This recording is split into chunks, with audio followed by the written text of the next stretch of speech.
Hi, I'm Pamela Mala Sinha. Don't forget to be unique, be Anoki.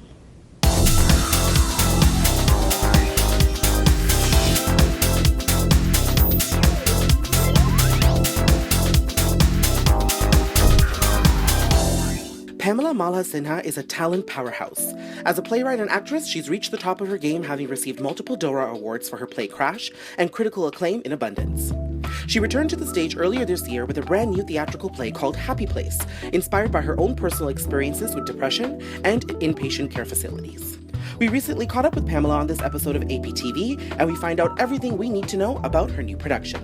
What inspired you to give the play this title, and what inspired you to create it? Happy Place is an ironic title. I was in an inpatient care facility, very similar to the one in Happy Place. The play, though it does deal, as you say, with difficult subjects, and it's a complex story, it's very funny.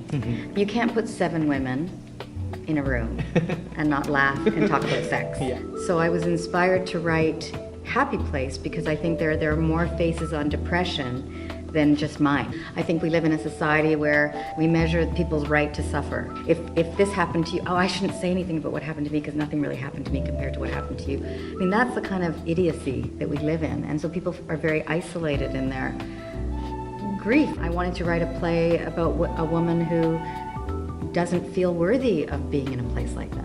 Because nothing happened to her. And then there are people who never had a child, and there's many faces to depression, and the things that connect us are not the things that happen to us. The play is not about what happened to these women and what happens next, but that period of time that they're together.